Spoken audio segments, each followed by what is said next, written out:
So hey guys what's up and welcome to Shubham Dutta show. আর guys আজকে হচ্ছে সানডে আর অনেক অনেক ডিসকাশন তো হচ্ছে। আর গাইস আজকে তোমাদের জন্য নিয়ে এসেছি একটা হিউজ সিরিজ বলা চলে, যেটা হচ্ছে ব্লাড লাইন পুনর্মিলন। আর আগের পর্বে আমরা ডিসকাশন করেছি যে উসোসদের কিরকম ভাবে পুনর্মিলন হবে, যে উসো জিমি উসো আবার এক হবে আর তারা একটা বড় যুদ্ধে সামিল হবে।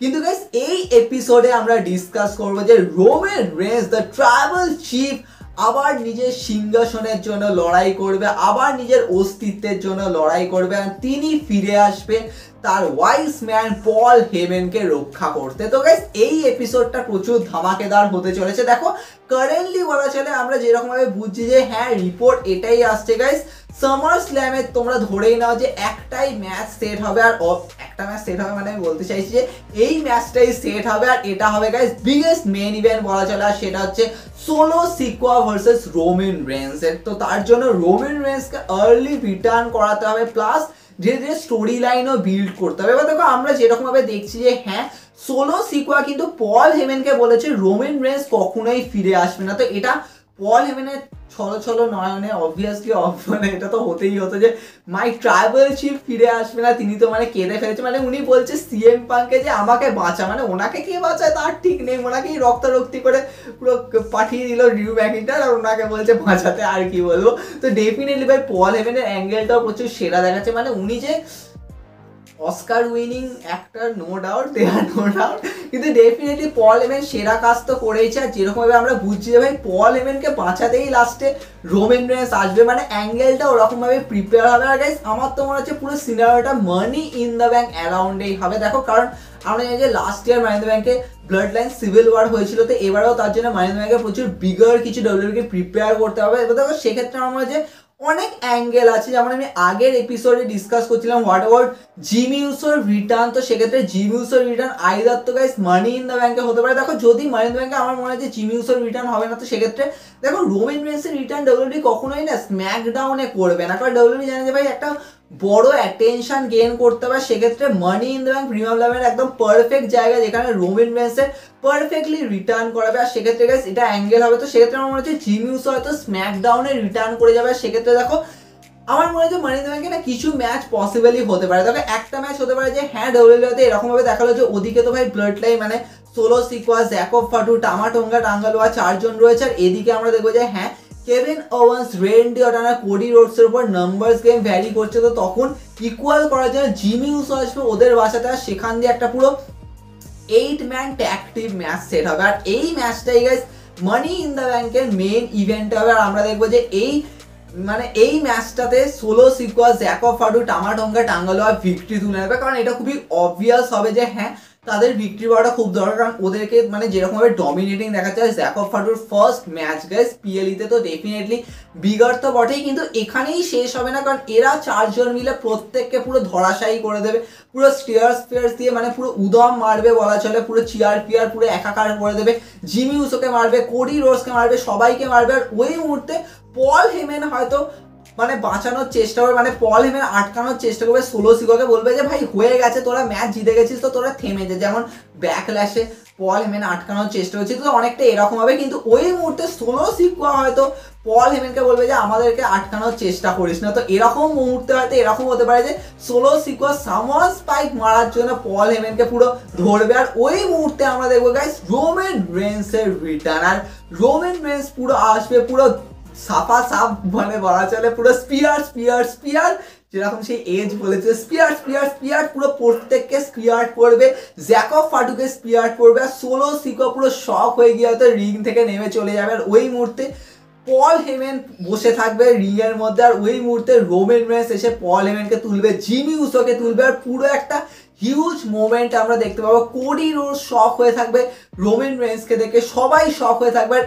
এইভাবে হয়তো money in the bank PLE end হবে। দেখো আমার মাঝে এটা একটা বিগার এন্ডিং মনে হয় যে হ্যাঁ এরকম ভাবে ডব্লিউডব্লিউ করতে পারে, অথবা গাইস ডব্লিউডব্লিউ এরকম ভাবে করতে পারে যে হ্যাঁ হয়তো আমরা দেখবো যে শুধুমাত্র জিমি উসোরই কোনো একটা পার্টিকুলার ম্যাচ থাকলো, আর ওখানে আমরা দেখবো যে জিমি উসোকেই পুরো পেটানো হচ্ছে। বা এটা হতে পারে জিমি উসো ভার্সেস জ্যাকব ফাটু হতে পারে, জ্যাকো ফারুকে এখন একটুখানি অ্যাটেনশন দেবে, তো সেক্ষেত্রে জ্যাকো ফারুক পারফেক্ট চয়েস হবে যে হ্যাঁ জিমি উসোকে হারিয়ে তো দেবে, তারপরে উদম পেটাবে, কিন্তু ওই মুহূর্তে রোমান রেন্স আসবে সেভ করতে, আর সেখান দিয়ে রোমান রেন্স আর সোলো সিকোয়ার ফেস টু ফেস, কিন্তু সোলো সিকোয়ার কোনো গায়ে হাত দেওয়ার কিছু হবে না, কারণ সোলো সিকোয়ার পুরো কালটি কেটে নেবে, মানে সাইড দিয়ে বেরিয়ে চলে যাবে। তো এরকম ভাবে অ্যাঙ্গেল হবে, অথবা গাইজ এটা হতে পারে যে কোডি রোডস আর সোলো সিকোয়ার ম্যাচ, কারণ আমরা শুরুতে ভাবছিলাম যে হ্যাঁ অনেক রিপোর্ট এরকম এসেছিল যে কোডি রোডস আর সোলো সিকোয়ার ম্যাচটাই সামার স্ল্যামে যাবে, কিন্তু এখন রিপোর্ট এরকম আসছে যে কোডি রোডস আর সোলো সিকোয়ার ম্যাচটাই guys money in the bank নয়, মানে ম্যাচটা আগে হয়ে যাবে, যেরকম আমরা স্ম্যাকডাউনে দেখলাম, কিন্তু ওখানে তো সেরকম ভাবে হয়নি। তো সেক্ষেত্রে গাইজ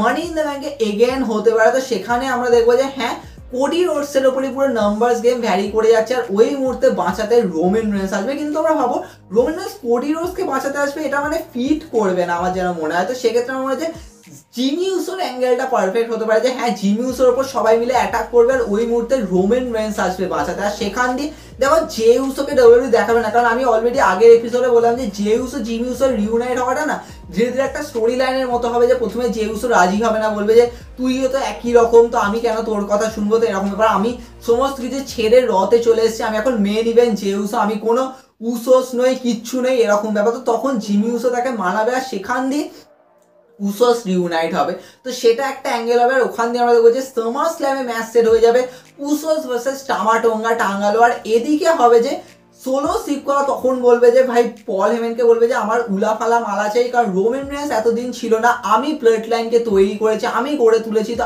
এটা আমার আইল্যান্ড অফ রেলিভেন্সি, আমি এখানকার ট্রাইবেল চিফ, আমি এখানকার হেড অফ দ্য টেবিলে বসেছি, তো এরকম ব্যাপার। আর রোমান রেন্স যখন আসবে তখন রোমান রেন্স বলবে যে হয়ে যাক তাহলে কে হেড অফ দ্য টেবিলে বসবে, আর সেখান দিয়ে আমরা দেখবো যে Roman Reigns versus Solo Sikoa tribal combat set হবে for Summer Slam main event. আমার মধ্যে এটা একটা পারফেক্ট স্টোরি লাইন হবে, আর ডেফিনেটলি দেখো ট্রাইবাল কমব্যাট যে হবে সেটা তো আমরা বুঝতেই পারছি, কারণ সোলো সিকোয়া রোমান রেন্সের ম্যাচটা নর্মাল ভাবে তো হবে না, কারণ এখানে উলাফালা মালা অন দ্য লাইন থাকবে, ট্রাইবাল চিফ কে হবে সেটার বেস করে এখানে হবে, তো সেখান দিয়ে আমার মধ্যে একটা পারফেক্ট স্টোরি লাইন হিসেবে হবে। এবার দেখো তোমরা অনেকে বলবে যে ডব্লিউডব্লিউ কি রোমান রেন্স আর সোলো সিকোয়ার ম্যাচটাকে খুব আর্লি করে দিল, কারণ আমরা যেরকমভাবে ভাবছি রোমান রেন্স আর রকের ম্যাচ যখন হবে তার আগে আগে রোমান রেন্স আর সোলো সিকোয়ার ম্যাচ হবে। এবার দেখো এটা ঠিক যে রোমান রেন্স আর রকের ম্যাচ এখন ভাবা হচ্ছে গাইস রাসেলমেনিয়া 42 দিকে যাবে, তাহলে কি রাসেলমেনিয়া 41 রোমান রেন্স আর সোলো সিকোয়ার ম্যাচ হতে পারে, আর ওদিক দিয়ে আমরা দেখবো কোডি রোডস আর রকের ম্যাচ। এবার দেখো এখানেও অনেক বেশি ব্যাপার রয়েছে, কারণ আমরা অলরেডি একটা রিপোর্ট শুনছি, সেক্ষেত্রে হয়তো গাইস রাসেলমেনিয়া 41 হয়তো ট্রিপল থ্রেট হয়ে যেতে পারে, যে হ্যাঁ রোমান রেন্স রক আর কোডি রোডস, তো সেক্ষেত্রে রোমান রেন্স তার আগে সোলো সিকোয়াকে সামলে নেবে, আর তারপরে শুরু হবে ওয়ার গেমের সিচুয়েশন। এবার দেখো ওয়ার গেমকে নিয়ে আমি পরের এপিসোডে আসবো, কিন্তু আমার মনে হয় যে দেখো রোমান রেন্সের রিটার্ন না সামার স্ল্যামে কখনো করবে না, তাহলে অনেক লেট হয়ে যাবে, কারণ আমার মনে হয় যে এই মুহূর্তে না রোমান রেন্সের রিটার্নটা হয়তো আগে আগে করে দেবে, সেখান দিয়ে সামার স্ল্যামে ম্যাচ বিল্ড করবে রোমান রেন্স আর সোলো সিকোয়ার। এবার দেখো তোমরা অনেকে বলবে ওই ম্যাচে কি এরকম হতে পারে যে রকের ইন্টারফারেন্সের কারণে রোমান রেন্স হেরে যাবে, কারণ সোলো সিকোয়ারও একটা বড় ভিক্টরি পাওয়া দরকার, সেখান দিয়ে সোলো সিকোয়ার জিতে চলে যাবে। বা দেখো এটাও একটা অ্যাঙ্গেল হতে পারে যে হ্যাঁ হয়তো সামার স্ল্যামের ওই ম্যাচের মধ্যে হিকুলিও চলে আসলো, তার কারণে হিকুলিও চলে আসার জন্য কি হবে ওখানে 5 জন হয়ে যাবে, সেখান দিয়ে রোমান রেন্স রোমান রেন্স একাই পড়ে যাবে বলা উচিত, বা রোমান রেন্সের সাথে হয়তো জেউসো জিমিউসো তখনও রিউনাইট হয়নি, তো সেটাও একটা অ্যাঙ্গেল হবে, সেখান দিয়ে হয়তো রোমান রেন্স হেরেও যেতে পারে, সেখান দিয়ে অ্যাঙ্গেল আসবে যে হ্যাঁ ধীরে ধীরে জাস্ট ওদিক দিয়ে ব্লাড লাইনও প্রিপেয়ার হতে থাকছে, আর এখান দিয়ে রোমান রেন্স তৈরি করবে নিজের ব্লাড লাইনকে। বলতে হবে এটা একসাথে হবে না, এটা কিন্তু টাইম দিয়ে হবে, কারণ উসোসরা রিউনাইট তো হয়ে গেছে, কিন্তু রোমান রেন্সকে কিন্তু তখন পর্যন্ত জেউসো হয়তো অ্যাকসেপ্ট নাও করতে পারে, কারণ জেউসো রোমান রেন্সকে অ্যাজ এ সেলফিশ পার্সন হিসাবে মানে মনে করে, তো সেখান দিয়ে কিভাবে রিউনাইট হবে তো সেটাকে আমরা ডিসকাশন করবো নেক্সট এপিসোডে। কিন্তু এটা তোমরা ধরে নাও যে রোমান রেন্সের রিটার্ন মানি ইন দ্য ব্যাংকেই পসিবলই হবে, কারণ সামার স্ল্যাম অনেক দেরি হয়ে যাবে, কারণ সামার স্ল্যামে ডব্লিউডব্লিউ প্রিপেয়ারই করবে রোমান রেন্স সোলো সিকোয়ার ম্যাচ, আর সেখান দিয়ে শুরু হয়ে যাবে ওয়ার গেমের সিচুয়েশন। কিন্তু এটাও ঠিক যে তোমরা আবার অনেকে বলবে রোমান রেন্স কি মানি ইন দ্য ব্যাংকে যেতে পারে, দেখো মানি ইন দ্য ব্যাংক যদি রোমান রেন্স জিতে যায় তাহলে কিন্তু আবার নেক্সট লেভেল সিনারিও হয়ে যাবে, দেখো সেটাও একটা অ্যাঙ্গেল হতে পারে যে WW money in the bank জিতিয়ে তারপরেই রোমান রেন্স রক কোডি রোডসের ম্যাচটাকে অ্যাঙ্গেল দিল, সেটা একটা নেক্সট লেভেল সিচুয়েশন হবে। কিন্তু আমার মনে হয় যে মানি ইন দ্য ব্যাংক রোমান রেন্সকে যেতে হবে না, কারণ রোমান রেন্সের অলরেডি প্রচুর কিছু হয়ে রয়েছে, তাই মানি ইন দ্য ব্যাংকের অ্যাটেনশনটা রোমান রেন্সকে দিয়ে কোনো তেমন লাভ কিছু হবে না, কারণ আমরা বুঝতেই পারছি রোমান রেন্স রিটার্ন করে সোলো সিকোয়ার এগেনস্টেই তো যাবে, তাহলে মানি ইন দ্য ব্যাংক জেতানোর কি ফ্যাক্টর, তো সেটা নাও হতে পারে। তবে এরপরের এপিসোডে গাইস একটা নেক্সট লেভেল হুজ্জুতি হবে, সেটাকে নিয়ে ডিসকাশন করবো। তবে তোমাদের কি এক্সপেকটেশন সেটা তোমরা কমেন্টে জানাতে পারো। অনেক কিছু আসবে, দেখা হবে নেক্সট এপিসোডে।